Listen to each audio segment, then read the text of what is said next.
So hello guys, I hope everybody is doing good, and as you saw in the caption, how to secure a 170 out of 180 in just like 2 to 3 months. Okay, so firstly I'll be starting the video by telling myself that I am currently in second year MBBS in a government medical college. Okay, so if you are currently in Kota, I can totally relate because it's already 22nd of January. And when is your exam? To be honest, NEET 2024 date. Okay, so I forgot to mention the UG, but date आ रही है 5th of May. That means you have February, March, April, just 3 months left. Okay, और ये जो exam है उसके लिए आपको कम से कम 3 महीने का हार्डवर्क तो चाहिए अगर आप एक फ्रेशर हो, और अगर आप एक ड्रॉपर हो तो भी आपको कम से कम 2 मंथ का हार्डवर्क तो लगेगा. ठीक है, तो I have some content prepared, not very very concise, but मैंने पेपर दिया था 2022 में. ओके, सो 23 चला गया, 1 साल पहले मैंने दिया था. 1 साल नहीं, 2 साल पहले 2022 की जैन में मैं गई थी Kota for my crash course. Okay, और मैंने कोर्स लिया था यार ऐसे नाम था उसका, स्पार्क कोर्स लिया था मैंने. ठीक है, और वो बैच शुरू हुआ था जैन की एंड में या फेब की स्टार्ट में. ओके, तो वो देख लो तुम कितने महीने का था. फरवरी, मार्च, अप्रैल, मई, जून में तो छोड़ ही दिया था क्योंकि जुलाई में पेपर था. ठीक है, तो 4-5 महीने का जो कोर्स था. तो अभी जो सबसे मेन चीज़ है बताने वाली वो ये है कि if you are a fresher तो ये नहीं सोचना कि सिलेक्शन तो सिर्फ ड्रॉपर्स के होते हैं, and if you are a dropper तो ये नहीं सोचना कि सिलेक्शन तो सिर्फ फ्रेशर्स के होते हैं, बिकॉज ये होता है. ठीक है, ड्रॉपर फ्रेशर को देखता है तो ऐसे लगता है यार कितना रॉ माइंड है भाई, कितना ज़्यादा इंटेलिजेंट है ये वो, है ना. और जब फ्रेशर ड्रॉपर को देखता है तो ऐसे लगता है यार ये कितना इंटेलिजेंट है, कितना IQ वाला है, जब इसी का सिलेक्शन नहीं हुआ तो मेरा कैसे होगा. ठीक है, तो ये सब चीज़ें दिमाग में नहीं लेके आनी है, फर्स्ट थिंग. ठीक है, एंड सेकेंड थिंग इज़, कोई भी टीचर, कोई भी बच्चा, अभी इस वीडियो में सिर्फ फिजिक्स की बात हो रही है, कोई भी टीचर, कोई भी बच्चा बोले फिजिक्स बड़ा हार्ड सब्जेक्ट है, बताएं. पेरेंट्स बच्चों की बातें सुन के पेरेंट्स भी बोल रहे हैं फिजिक्स तो बड़ा हार्ड सब्जेक्ट है. अरे खुद अंकल ने आर्ट्स ली थी, अंकल आर्ट्स से हैं, वो फिर भी बोल रहे हैं कि फिजिक्स तो बड़ा हार्ड सब्जेक्ट. अरे ऐसा नहीं होता यार. ठीक है, किसी की बात तो बहकावे में नहीं आना. ठीक है, तुम्हें खुद एनालाइज करना है क्या तुम्हारे लिए सही है, क्या तुम्हारे लिए गलत है. 90% जनता यही बोलती मतलब पाई जाती है, यार फिजिक्स नहीं हो रही, बाकी तो कर देता हूँ. फिजिक्स नहीं हो रही, अरे भाई तेरे से बाकी भी नहीं हो रहा. ठीक है, तू बायो में भी तुक्के ही पेल के आ रहा है लास्ट में. ठीक है, तो फिजिक्स को एज अ टफ सब्जेक्ट हुआ लोगों ने बना रखा है, और हम लोगों की बात सुन के समझ रहे हैं कि ये सच में टफ है, जो कि वो नहीं है भाई. मैं खुद का बताऊं, 11th मेरी स्कूलिंग है, 12th में मैंने कोचिंग ली थी, और उसके बाद में क्या जो नॉर्मल बच्चे तैयारी करते हैं, है ना, कितना एवरेज चलता होगा, 550 से 600 के बीच में डोलते रहते हैं. अरे भाई जब मैं 170 निकाल सकती हूँ, जो कि मेरे लिए बिल्कुल ऐसा था कि भाई मैं ऐसे थी, मैं आ जाएंगे भाई 150 160 मेरे कहीं नहीं गए. मेरे को ऐसे था कि नहीं यार 150 तक तो आ ही जाएंगे. ठीक है, पर 170 आ जाएंगे, इतनी मुझे एक्सपेक्टेशंस नहीं थी. तो करने का सिर्फ तरीका क्या होगा वो मैं आपको लास्ट में बताई. सिंपल सी चीज़ है, और फंडा इतना है कि you don't have to confuse yourself. ठीक है, बहुत सारे फैक्टर्स होते हैं वहाँ पे. आपको इतनी ज़्यादा एंजाइटी होगी एग्जामिनेशन हॉल में, आपको सिर्फ क्लियर बहुत ही सिंपली अपने आप पे फोकस करना होगा. ठीक है, कि मुझे पैनिक नहीं करना बिल्कुल भी. ठीक है, और सब कुछ अच्छा होगा ये सोच के पेपर देना. तो अभी ये तो जो टिप्स एंड ट्रिक्स है वो लास्ट के लिए रहेंगी. ठीक है, अभी हम डिस्कस करते हैं कि सिलेबस कितना है. टू बी वेरी ऑनेस्ट, इतना सिंपली तुम इस सिलेबस को कवर कर सकते हो ना, अगर तुम हुआ ना मचाओ तो. ठीक है, और भाई सबसे बड़ी बात है, you have to invest your time totally in it. अगर तुम ये सोचो कि भाई तुम साथ में ही सब कुछ, है ना, चला भी रहे हो, मेरे को रील भी देखनी है, मेरे को ये भी सब कुछ करना है, तो ऐसा नहीं होता. ठीक है, हर आदमी का स्ट्रेस रिलीव करने का तरीका होता है. जैसे कि कुछ लोग, जैसे मेरा एग्जाम्पल ले लो, तो वॉक करके आओ यार, 45 मिनट्स, 1 घंटा चल के आओ तुम. नॉर्मल जो भी तुम्हारे फेवरेट गाने हैं वो सुन के आओ. उसे 1 घंटा तुम, मतलब वो प्रॉपर मस्ती चल रही है 1 घंटा. ठीक है, बाकी टाइम तुम क्या करो, जैसे तुम भाई जैसे वॉशरूम में हो तो वो टाइम यूटिलाइज करना चाहो तो तुम उसमें करो यार, तुम्हारा शॉर्ट्स जो देखना है उसके अंदर देखो। पर ये नहीं कि तुम भाई मैं तो एक्स्ट्रा को करिकुलर एक्टिविटीज भी करूंगा और फिर मेरे को रैंक भी क्रैक करनी है, तो ऐसा नहीं है। जो कहा जाता है नेटफ्लिक्स वगैरह देखता है, चलता है यार, ऐसी कोई बात नहीं है, नेटफ्लिक्स देख के भी निकल जाता है अगर तुम पढ़ने वाले टाइम कॉन्सेंट्रेट होके पढ़ रहे हो तो।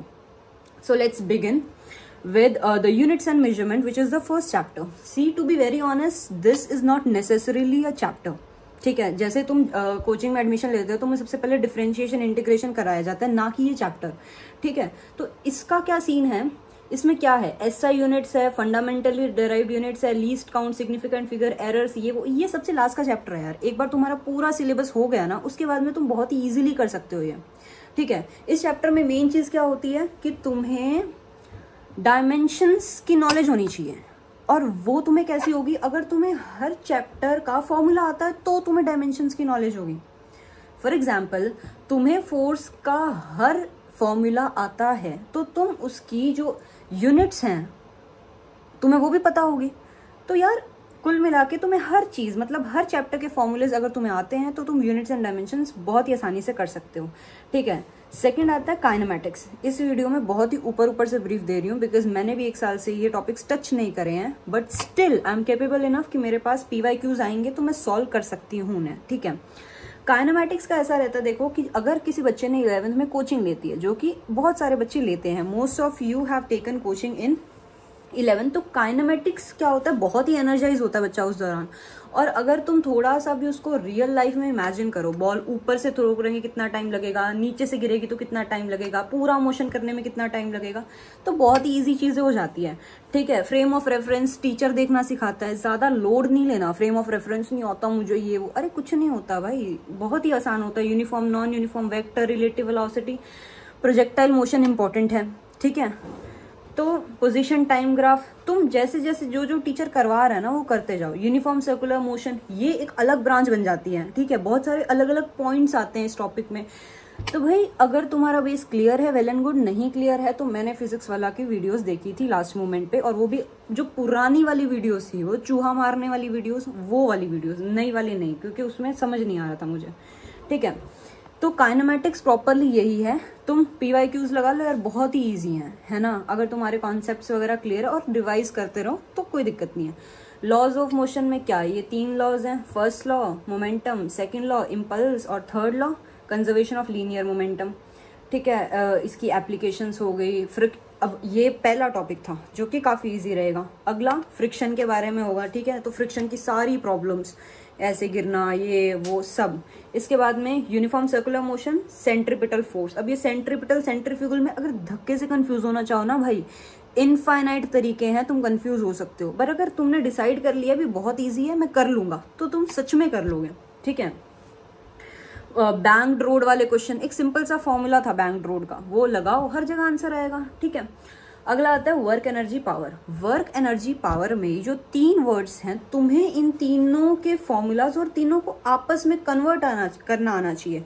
वर्क और एनर्जी को कैसे रिलेट करना है, एनर्जी पावर को कैसे रिलेट करना है, और वर्क और पावर को भी कैसे रिलेट करना है। मतलब क्रिस्टल क्लियर, मुझे फॉर्मूला एकदम क्लियर है, इनका मतलब मुझे फील आनी चाहिए भी। वर्क क्या चीज है, फोर्स इनटू डिस्प्लेसमेंट है। एनर्जी क्या चीज है, वर्क जो भी है, मतलब पावर शायद work done per unit time, या जो भी चीजें हैं आपको बिल्कुल क्लियर होनी चाहिए। और इसके अंदर क्या है, ये काइनेटिक पोटेंशियल एनर्जी क्लियर ही है, हर एक एग्जांपल देता है हर टीचर। बॉल ऊपर है तो whole energy stored in the form of potential energy, जब नीचे जा रही है धीरे धीरे पोटेंशियल काइनेटिक में कन्वर्ट हो जा रही है, नीचे आ रही है तो the total potential energy has converted into the total kinetic energy. ये सब कुछ है ना। कॉलिजन्स बहुत इंपॉर्टेंट पार्ट है इस टॉपिक का। ठीक है, इलास्टिक इन इलास्टिक कॉलिजन्स की भी मैंने पूरी वीडियो अलग सर की ही देखी थी, क्योंकि लास्ट तक आते आते पता क्या होता है, वो चीज़ें भूल जाते हैं अपन। ठीक है, और मुझे पता है कि मैं इन चैप्टर्स में गलती कर सकती हूँ, क्योंकि मैंने नहीं की 11th के लिए कोचिंग। ठीक है, और यार उस टाइम पे भी, कोचिंग वाले टाइम भी, थोड़ा अब रिवीजन जब कर ही रही हूँ तो मुझे लगा कि देख लेते हैं वीडियो 2x पे, क्या दिक्कत है ना। 2x पे नहीं देखी थी, 1x पे देखी थी, नोट्स बनाए थे साथ में। ठीक है, वीडियो देखने से कुछ नहीं होता यार सच में। अगर तुम 2x पे वो फॉर्मेलिटी कर रहे हो ना, तो तुम्हें खुद ये चीज रियलाइज होगी कि तुम वो वीडियो कम से कम 2-3 बार तो मिनिमम देख रहे हो, सिर्फ ये समझने के लिए कि वो क्या कहना चाह रहा है। अगर एक्चुअल समझनी है तो 5 बार देखनी पड़ेगी अगर 2x पे हो। सो इसलिए बेटर वीडियो को 1x पे देखो, आराम से नोट्स बनाओ, ठीक है। और नोट्स बनाने बहुत ज़रूरी है। जो अभी तक मैंने चैप्टर्स बताए ना, kinematics, laws of motion, work energy, power, ये ऐसे चैप्टर्स हैं जिनके एक पेज में पूरा चैप्टर समा जाता है। इतने ही फॉर्मूलाज हैं इनके, ठीक है। और जो चीज़ें यहाँ रखने वाली है ना, उसको कागज़ पे उतारोगे तो मूर्ख हो तुम, वो नहीं करना है। सिर्फ जो चीज़ तुम ऐसा है कि यार इसमें कंफ्यूजन ना हो जाए लास्ट मोमेंट पे, है ना, ऊपर नीचे ना कर दूँ, स्क्वायर किसी का उल्टा ना कर दूँ, वो चीज़ें लिखो। वर्टिकल सर्कल वाले बहुत इंपॉर्टेंट रहते हैं क्वेश्चन। AR टाइप क्वेश्चंस आते हैं तो उसमें कंजर्वेटिव नॉन कंजर्वेटिव फोर्सेस एकदम क्रिस्टल क्लियर होने चाहिए यार। लल्लू बन के नहीं जाना। अगर तुम्हें बहुत ही अच्छा स्कोर निकालना है, अगर 150 तक निकालना है, बिना दिमाग लगाए भी आ जाते हैं, सिर्फ फॉर्मूला याद है, 150 निकल जाएगा तुम्हारा, ठीक है। रोटेशनल मोशन, रोटेशनल मोशन अपने आप में बहुत ही बड़ा चैप्टर लगता है, लेकिन अगर तुम्हें स्मार्ट वर्क करना है तो दो ही चीज़ें पढ़नी है इसमें। पहला सेंटर ऑफ मास और दूसरा मूवमेंट ऑफ इनर्शिया का सिर्फ एक चार्ट, जिसमें जितने भी ये चीज़ें होती हैं, तेरा hemisphere, sphere, solid hemisphere, hollow hemisphere, solid sphere और हॉलो स्फेयर, इन सब की जो फॉर्मूलाज हैं मूवमेंट ऑफ इनर्शिया के, ठीक है, वो तुझे याद होने चाहिए। और तुम इतना ज़्यादा क्वेश्चन प्रैक्टिस कर लोगे कि कितना परसेंट वो जो टाइम और का रेशियो है अलग अलग ऑब्जेक्ट्स में, वो तुम्हें वैसे याद हो जाएगा। तो सेंटर ऑफ मास मैं फिर बता रही हूँ, 11th मेरी वीक थी, ये भी मैंने अलग सर की वीडियो देखी थी लास्ट में। सारी चीज़ें एंगुलर मोमेंटम, ये सब एंगुलर मोमेंटम कंजर्वेशन आसान है। वो जो रॉड के साइड में से होता है ना, एक पार्टिकल यहाँ एक बीच में है, ये नीचे ये ऊपर, तो वो थोड़ा सा फील करो, वो क्वेश्चंस आसानी से होने लग जाएंगे, ठीक है। तो मेहनत तो करनी पड़ेगी यार, ठीक है, बैठ के मतलब बैठना पड़ेगा इस चीज़ के लिए, करनी पड़ेगी ये चीज़, लेकिन हो जाएगा, ठीक है। सेंटर ऑफ मास सिस्टम का ये सब कुछ, ठीक है, और मूवमेंट ऑफ इनर्शिया में ये सब कुछ भी तुम अवेयर हो के टीचर की हर बात सुन रहे हो, एक एक बात ग्रास्प कर रहे हो, तो तुम्हें कोई दिक्कत नहीं है। कोई नहीं रोक सकता कि तुम्हें रोटेशनल मोशन ना आए, ऐसा नहीं हो सकता, बहुत ईजी टॉपिक है, ठीक है। पर दिमाग लगाना पड़ता है यार। 11th की फिजिक्स में you have to invest your brain. Gravitation, gravitation का ऐसा है कि तुम्हें प्रॉपर नोट्स बनाने पड़ेंगे जो टीचर ने क्लास में करवाया है, ठीक है। और अगर एलन के नोट्स हैं तो वो अपने आप में सेल्फ सफिशिएंट है, क्योंकि टीचर पर्टिकुलरली वही फॉर्मूला लिखवा रहा है जो कि PYQs में आ रहा है, ठीक है।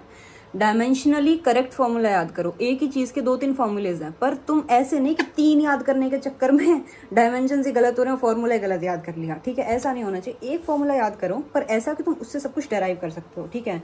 तो यूनिवर्सल लॉ ऑफ ग्रेविटेशन आ गया, एक्सेलरेशन ड्यू टू ग्रेविटी। अब इसकी वेरिएशंस, भाई सबसे ज़्यादा मजा इसमें आता है, क्वेश्चन ही आते हैं, है ना। और परसेंटेज वाले क्वेश्चन तो बहुत ही मतलब मज़ेदार टाइप क्वेश्चन आते थे कि भाई कोई चीज़ तुमने इतने % बढ़ाई तो कितने % बढ़ी, तो वो बहुत ही आसानी से और बहुत अच्छे क्वेश्चन होते थे भी, 125%, और बहुत ही मतलब दिमाग लगा के आंसर आता था उसका। ऐसे नहीं गधे उसका आंसर नहीं निकाल सकते, निकाल सकते हैं पर पेन पेपर यूज़ करके। जो IQ वाला बच्चा वो बैठा बैठा निकाल सकता है, जिसने थोड़ी बहुत भी गणित लगाई हो, जिसको उसकी मम्मी ने सब्जी लेने भी भेजा होगा ना, तो वो बच्चा भी उसमें दिमाग लगा लेगा कि भाई हाँ 125% बढ़ा, 150% बढ़ा, या जो भी है, रेडियस ऑफ गायरेशन कितने % से बढ़ा। ऐसे क्वेश्चन इसमें बहुत आते हैं, ठीक है। केपलर के लॉ को कोई मतलब मैं सिर्फ न्यूमेरिकल्स पे फोकस करती थी। मेरे को मतलब फील लेनी है, पर फील बाद में लेनी है। पहले मेरे को चाहिए कि भाई जैसे ग्रेविटेशनल पोटेंशियल एनर्जी, इसका फॉर्मूला क्या है, ग्रेविटेशनल पोटेंशियल कैसे कन्वर्ट करना है इन दोनों चीज़ों को आपस में, इनमें फ़र्क क्या है। बहुत बार ऐसे ये पोटेंशियल वर्ड दिमाग ख़राब कर देता था, ये है क्या पोटेंशियल, है ना। तो वो अपने बेसिक्स क्लियर रखने हैं। एस्केप वेलोसिटी शायद 11.8 km/h, ऐसा वैसा, तो वो तुम्हें लल्लू बच्चों की तरह ये नहीं याद रखना कि एस्केप वेलोसिटी की वैल्यू कितनी है।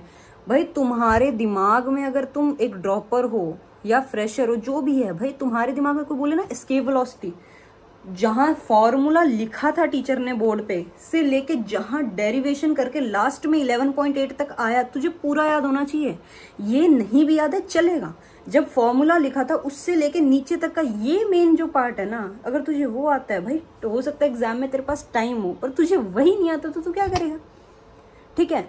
और कई बार क्या होता है कि वो सिर्फ परसेंटेज इंक्रीज पूछ रहा है तुमसे, ठीक है। तो तुम जैसे मान लो फॉर्मूला में R² है कहीं, ठीक है, और उसने बोला क्वेश्चन में कि if the radius has been increase by 2 times then how much % has the this gravitational potential energy has been increase. और मान लो इसमें R का स्क्वायर डायरेक्टली प्रोपोर्शनल है, तो इसको तुमने 2 गुना बढ़ाया तो वो 4 गुना बढ़ गया। अब वो 1 से 4 गुना बढ़ा है, ठीक है, तो शायद इसमें 3 times का इंक्रीज करके पता नहीं 75% हैज बीन इंक्रीज, या वो मैं यार मुझे भी टाइम होगा, ठीक है, तो मैं प्रॉब्लम्स करूँगी तो एग्जैक्ट बता सकती हूँ। पर ये है कि 1 to 4 हुआ है, तो इसका फॉर्मूला होता है क्या कि 1 से 4 हुआ है ना, तो 4 - 1 अपॉन में 4, तो यानी कि 3/4 × 100, 75% इंक्रीज होगा ये, ऐसा कुछ ही होगा, ठीक है। ये मत बोलना कि ये गलत था वो सही था, तो ऐसा होता है ये क्वेश्चन। और जो भी मैं मतलब ऑनेस्टली मैं जब इसके आंसर्स निकालती थी तो मेरे 99% टाइम सही होते थे इसके आंसर्स, ठीक है। तो इसमें ऑर्बिटल वेलोसिटी है, टाइम पीरियड है, एनर्जी है, इन सब के तुम्हें यार फॉर्मूलाज आने चाहिए और इनकी फील्ड भी आनी चाहिए कि ये क्या चीज़ें हैं। Properties end of solid and liquid, तो ये आ गया अपना फ्लूइड्स, ठीक है। अब फ्लूइड्स भाई, फ्लूइड्स ऐसा चैप्टर है जो कि जिस बच्चे की पूरी तैयारी है ना, फ्लूइड्स बच्चे मतलब यार देख के डर गई थी मैं, क्योंकि 11th मैंने बताया मेरी स्कूलिंग से थी, तो मैंने कुछ खास पढ़ा नहीं था। तो कोचिंग में मैं कहा यार ये सामान क्या, मतलब बहुत ही अलग लेवल का सब कुछ चल रहा है ना। Elastic behaviour, stress strain, Hooke's law बहुत ईजी है, Young's modulus, bulk modulus, rigidity, एक एक एक एक एक छोटे छोटे छोटे छोटे पॉइंट है। ये क्या ले लेगा, बड़ा पेज ले लेगा, और क्या। विस्कोसिटी फॉर्मूला पता होना चाहिए, कौन सी चीज ऊपर कौन सी नीचे, किसका स्क्वायर किसका क्यूब, सब कुछ। स्टोक्स लॉ की थोड़ी बहुत फील होनी चाहिए, टर्मिनल वेलोसिटी का फॉर्मूला आना चाहिए, ये फ्लो क्रिटिकल वेलोसिटी क्या है ना, वो बूंद गिरती है, ये वो जब सब जो सब क्लास में होता है तुम्हारे दिमाग में होना चाहिए, और फॉर्मूला जुबान पे, ठीक है। बर्नौली का प्रिंसिपल क्या है, उसकी एप्लीकेशन क्या है, ये वो। तो सरफेस एनर्जी, सरफेस टेंशन, पूरी उसकी फील, ठीक है। एंगल ऑफ कांटेक्ट क्या होता है, वो बूंद का पूरा की पानी की बूंद गोल कब होती है, उसका एंगल कितना होता है ना। तो एक अच्छा फिजिक्स का टीचर करवाएगा ये। और अगर बुरा भी है तो तुम्हारा तो सिलेक्शन हो ही जाएगा यार फिर भी, ठीक है।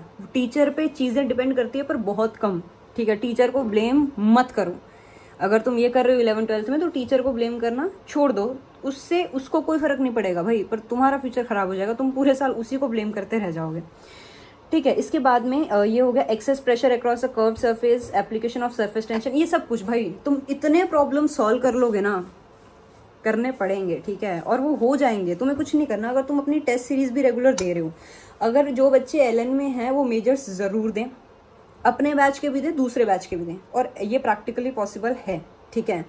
अपने बैच के तो दे ही दें, और दूसरे बैच वाला भी अगर तुम्हें पता लग जाए ना कि क्या टाइमिंग है और कैसे, एक और बैच वाले बच्चे के साथ थोड़ा कॉन्टैक्ट वगैरह रखो। तो क्या होता है, हमारे जैसे 2 बैच इकट्ठे थे स्पार्क में, MAP1 और MAP2 शायद यही नाम थे उनके, ठीक है। नहीं, मासा 1 मासा 2, MAP तो मेरे सीकर का बैच का नाम है। तो ये मासा 1 मासा 2 जो 2 बैचेस थे वो हमारी इकट्ठी क्लासेस लगती थी, पर वो शुरू हुआ था बैच शायद फेब के फर्स्ट वीक में और हमारा था जैन के लास्ट वीक में। तो आई यूज्ड टू गिव दोनों बैचेस का टेस्ट, जिसमें रिजल्ट सिर्फ मेरे वाले का आता था, दूसरे का रिजल्ट नहीं आता था। तो मुझे क्वेश्चंस मिलते थे यार, मेरी प्रैक्टिस हो जाती थी। रूम पे बैठ के मेरे से क्वेश्चन सॉल्व नहीं होते थे, रूम पे अपन थ्योरी पढ़ते थे, फॉर्मूला याद करते थे, PYQs थोड़े बहुत सॉल्व कर लिए तो कर लिए, मतलब थोड़े बहुत नहीं भाई, PYQs करती थी पर वो नॉर्मल क्वेश्चन नहीं करती थी, जो कि और क्वेश्चंस होते थे, ठीक है। तो ये ड्रॉप्स, बबल्स और कैपिलरी राइज ये बहुत इंपॉर्टेंट है। ड्रॉप और बबल में शायद 2 का डिफरेंस होता है, कि अगर ड्रॉप हो तो शायद हाफ हो जाता है हर फॉर्मूला, और बबल हो तो वो डबल हो जाता है। क्यों? क्योंकि ड्रॉप का एक सरफेस लेना होता है, लेकिन बबल की 2 सरफेसेस होती हैं, ठीक है। एक उसके अंदर की और एक उसके बाहर की।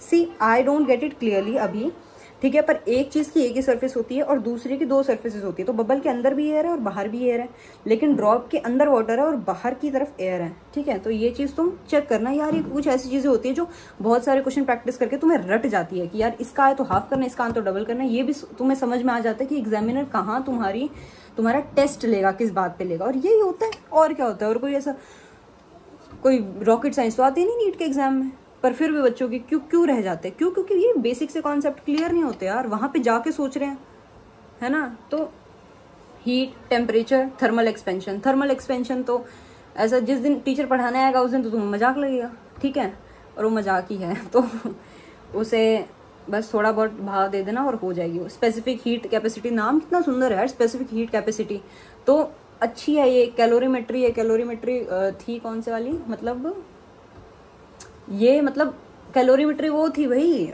आइस को वाटर में कन्वर्ट करना है, वाटर को फिर उसमें कन्वर्ट करना है, स्टीम में, बीच में लेटेंट हीट के कन्वर्जन चल रहे। तो कुछ नहीं भाई, जो बनिया बुद्धि हो बहुत अच्छे से करेगा ऐसे वाले क्वेश्चंस, ठीक है। हीट ट्रांसफर, कंडक्शन, कन्वेक्शन, ये सिर्फ बोलने की बात है, ठीक है। अब थर्मोडायनेमिक्स तो भैया कोई दिमाग में अगर वहम हो तो निकाल देना, अगर 10 टीचर से पढ़ना है टॉपिक 10 से पढ़ लेना, कॉन्सेप्ट क्लियर रखना, ठीक है। अब जो बच्चे इतने न्यूमेरिकल सॉल्व करके आते हैं उनके लिए नीट क्वेश्चन क्या रखता है, देखो क्वेश्चन क्या था कि अगर किसी प्रोसेस का टेम्परेचर चेंज नहीं हो रहा है, ठीक है, नहीं एक मिनट, टेम्परेचर का नहीं, वो क्वेश्चन किस चीज़ का था जिसका आंसर था एडियाबैटिक, मतलब अपने को लगता है जिसमें हीट एक्सचेंज नहीं हो रही है, ऐसा कोई क्वेश्चन था शायद, हीट एक्सचेंज नहीं, बिकॉज ऑब्वियसली टेम्परेचर सेम है तो आइसोथर्मिक ही होगा, वो तो जिसमें हीट ट्रांसफर नहीं हो रहा, हीट ट्रांसफर जीरो, ऐसा कुछ था, delta q is equal to zero या कुछ भी। तो मोस्ट ऑफ द बच्चों ने आंसर दिया था उसका आइसोथर्मिक, लेकिन उसका आंसर क्या था एडियाबैटिक, ठीक है। तो थर्मोडायनेमिक्स में यही है, फर्स्ट लॉ ऑफ थर्मोडायनेमिक्स पढ़ना है, आइसोथर्मल एडियाबैटिक प्रोसेसेस पढ़ने हैं, सेकंड लॉ और सब कुछ, ठीक है। तो थर्मोडायनेमिक्स अच्छे से करना है और कुछ नहीं तो अलग सर की वीडियो तो छोड़नी नहीं है, वो तो है ही है, ठीक है। तो क्लियर रखना है यार, कुल मिला के I am not suggesting a particular video hair, ठीक है, I am sorry for that, तुम कुछ भी कर सकते हो, लेकिन क्रिस्टल क्लियर रखना है ये टॉपिक। इसके बाद में आता है केटीजी, ठीक है। केटीजी में क्या चीज़ है तुम्हारा, केटीजी स्टार्टिंग में बहुत ही वो हो जाता है फिक्शनल, कि तुम्हें टीचर बोलता है कि ये एक परफेक्ट गैस है, ये इमेजिन करो ये वो, पर इसमें मेन क्या होता है, इसमें डिग्री ऑफ फ्रीडम के फॉर्मूले मेन होते हैं, RMS speed of gas main होती है, ठीक है, और specific heat capacities of gases, mean free path है, एवोगाड्रो नंबर, ठीक है यार। केटीजी भी अच्छा टॉपिक है, तुम्हें मतलब कोई टॉपिक ऐसा नहीं है जो तुम्हें छोड़ना है, पढ़ने सारे हैं, क्योंकि अगर सिलेक्शन चाहिए 150 चाहिए तो तुम्हें सारे टॉपिक आने चाहिए। इसके बाद आता है इलेक्ट्रोस्टैट्स, सॉरी वेव्स एंड एसएचएम, भूल गई। एसएचएम का क्या है, जो टीचर क्लास में पढ़ाता है एसएचएम वो मोर देन इनफ है, ठीक है, और उसमें बेसिक से फॉर्मूलेज, यार एसएचएम थोड़ा बच्चों जैसा सा टॉपिक है, ठीक है, बस ये काइनेटिक पोटेंशियल एनर्जी चेंज करनी आनी चाहिए, और इसकी जो डेरिवेशंस है ना वो साथ के साथ पढ़ते रहा करो, याद हो जाएंगे। सच में डेरिवेशन है ना ज़्यादा रटने की जरूरत नहीं है, कई लोग मैंने ऐसे मतलब सुना ही है, मैंने खुद तो ऑब्वियसली नहीं किया, घर पर जाएंगे कॉपी खोलेंगे फिजिक्स के लिए ऐसे ऐसे करके रट्टे मार रहे हैं उसका, डेरिवेशन के ऐसे ऐसे रट्टे, अरे भाई डेरिवेशन के ऐसे रट्टे नहीं लगाए जाते यार, तू एक बार उसको पढ़, उसके बाद में कुछ भी अपना काम करने लग जा, ठीक है, इधर उधर फिर इधर वो मतलब करते करते दिमाग में भी डेरिवेशन हो जाती है, ठीक है। तो ये रट्टाफिकेशन वाला काम करने की कोई जरूरत नहीं है। तो इसके अंदर काइनेटिक पोटेंशियल एनर्जी के फॉर्मूले तो याद करने ही करने हैं, ठीक है, और जो होता है ना प्रिंसिपल ऑफ सुपरपोजिशन, वो काफी अंडरस्टैंडिंग और अच्छा वाला कॉन्सेप्ट है, ठीक है। Reflection, standing wave in strings and organ pipe, इससे तो भाई जो भयंकर क्वेश्चन आते हैं, स्ट्रिंग और ऑर्गन पाइप, तो इसमें क्या होता है, ये भी वैसा ही है जैसा उसके अंदर बताया बबल और ड्रॉप के अंदर जो डिफरेंस होता है, वैसा ही स्ट्रिंग और ऑर्गन पाइप में भी थोड़ा सा डिफरेंस होता है, ये शायद है ना 180 का। तो ये प्रॉपरली तुम्हें, और जैसे कि वो बताया था रोटेशन में लास्ट वाला जो टॉपिक था इनर्शिया वाला, उसके अंदर भी यही था, तुम्हें वो याद करने पड़ेंगे यार, है ना, हर चीज का, कि सिलेंडर का कितना है, हॉलो सिलेंडर का कितना है, सॉलिड सिलेंडर का कितना है, वैसे ही यहाँ पे तुम्हें स्ट्रिंग और ऑर्गन पाइप में जो भी डिफरेंस है वो याद करना पड़ेगा। बीट्स बहुत इंपॉर्टेंट है, इसमें लिखा हुआ तो पूरी उसके अंदर है ना छोटा सा बीट्स लिखा हुआ लास्ट में, पर बीट्स बहुत इंपॉर्टेंट है, ठीक है। अब आता है 12th, देखो भाई होता क्या है, अगर कोचिंग वाला बच्चा है तो पूरी 11th मस्ती करी हुई है, ठीक है, तो वो 12th में स्टार्टिंग से सीरियस होकर पढ़ाई करता है, तो इलेक्ट्रोस्टैट्स वो बहुत ही अच्छे तरीके से करता है। और इलेक्ट्रोस्टैट्स में क्या है, कंजर्वेशन ऑफ चार्ज, पहले तो यही करते रहते हैं, चार्ज जो है वो उसमें एक प्रॉपर यूनिट में होगा, मतलब होगा तो 1 कूलाम ही होगा, उससे मतलब 0.6 कूलाम नहीं हो सकता, ये सब ज्ञान, ठीक है। और अब 2 पॉइंट चार्जेस के बीच में एक फॉर्मूला होगा KQ²/R² शायद, है ना, forces between multiple charge, superposition, ये वो, अरे बकवास चलती रहेगी, ठीक है। Electric field lines can't super impose, इसके कुछ फीचर्स हो जाएंगे, वो पढ़ लेना, ठीक है।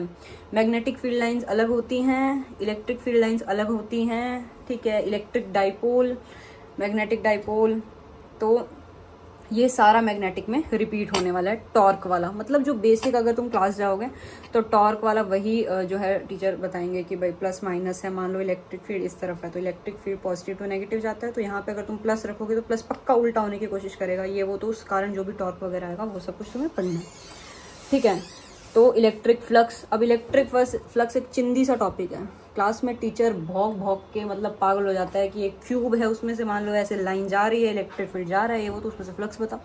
अब तुम लग गए भाई फॉर्मूला लगाने, आंसर क्या है 0। सेम क्वेश्चन नीट में आ जाएगा, तुम वहाँ क्या करोगे, तुम फिर से फॉर्मूला लगाओगे, भाई नीट का एग्जाम है 0 आंसर थोड़ी ना कर दूँ, है वो तो चलो ठीक है, क्लास में मास्टर हमें ऐसे बता रहा था, भाई हम इंटेलिजेंट है, आंसर उसका 0 ही होता है। तुम्हें क्वेश्चन प्रैक्टिस करनी पड़ेगी ज़्यादा और इंस्टेंटली। मतलब यार जो क्वेश्चंस आते हैं जो PYQs है, ऐसे क्वेश्चंस पे तो अगर तुम सोचने लग जाओगे तो सिलेक्शन होना मुश्किल हो जाएगा, है ना। इंस्टेंट आंसर आना चाहिए ऐसे क्वेश्चन का, जो कि लड्डू क्वेश्चन इस टाइप के होते हैं। गॉस लॉ आना चाहिए बहुत अच्छे तरीके से।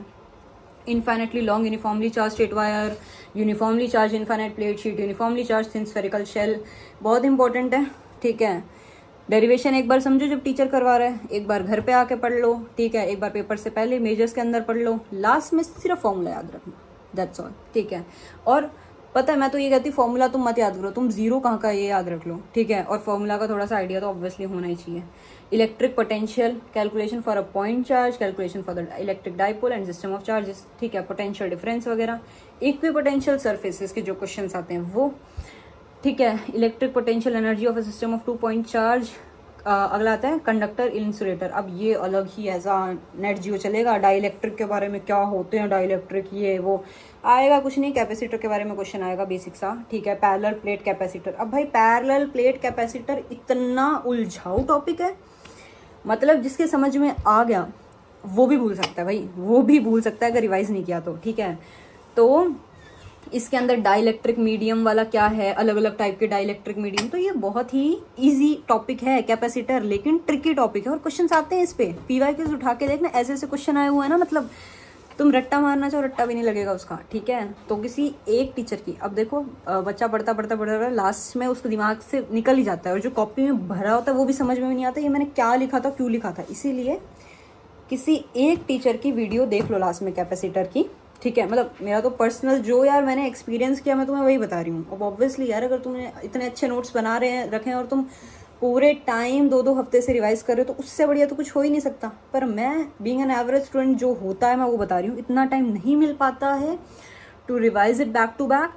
और अगर आपने 1 महीने से वो कॉपी नहीं देखी है तो उसमें जो जादुई वर्ड्स लिखे हुए हैं वो आपके समझ में आने भी बंद हो जाते हैं। उस टाइम पे तो मैंने बड़ा अच्छे से लिखा था, ठीक है, लेकिन अब तो मुझे समझ नहीं आ रहा। इसीलिए कई बार मैं ऐसे कर लेती थी, फिजिक्स के अंदर कुछ ऐसे ट्रिकी सी लाइंस बताते थे टीचर्स, तो मैं उन्हें लिख लेती थी साइड में हिंदी में कि भाई मुझे बाद में समझने में आसानी हो, और वो वर्क करता था अगर तुमने बीच बीच में रिवाइज किया तो।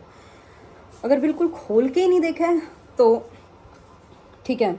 तो ये कैपेसिटेंस वाला चलेगा, पैरेलल प्लेट कैपेसिटर का, with without electric medium between. इसका एक नॉर्मल सा फॉर्मूला है, ज़्यादा कॉम्प्लेक्स में नहीं पढ़ना, एक फॉर्मूला कॉम्प्लेक्स है, एक थोड़ा सिंपल सा है, तो तुम सिंपल वाले पे ही जाना, ज़्यादा कॉम्प्लेक्स पे नहीं, जिसमें होता है ना 1 divide by r², 1 + 1 divide by r1² + 1 divide by r2² + 1 divide by r3², या r की जगह t था शायद, ठीक है। तो वो 1 बाय मतलब डिवाइड वाले फॉर्मूले से अच्छा है, नॉर्मल वाला याद रख लो, पर डिवाइड वाला भी कई लोग यूज़ करते हैं और अच्छा यूज़ करते हैं। तो मेन इसमें मैं ये बात बोलूँगी भाई तुम्हें कहाँ पे r का स्क्वायर है वो चीज़ याद होनी चाहिए। वो उसकी भी एक ये इसका पूरा एक शीट बनता है कैपेसिटर का, एक पूरा 1 पेज वाला शीट बन के चिपका हुआ है ऐसे कि भाई कैपेसिटर से क्वेश्चन आएगा, ये सोच के। करंट इलेक्ट्रिसिटी बहुत अच्छा टॉपिक है because you can relate it with the day to day world, ठीक है।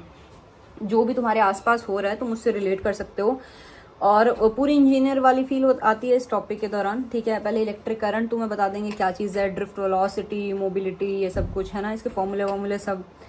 डेरिवेशन आता है ड्रिफ्ट वेलोसिटी के फॉर्मूले का,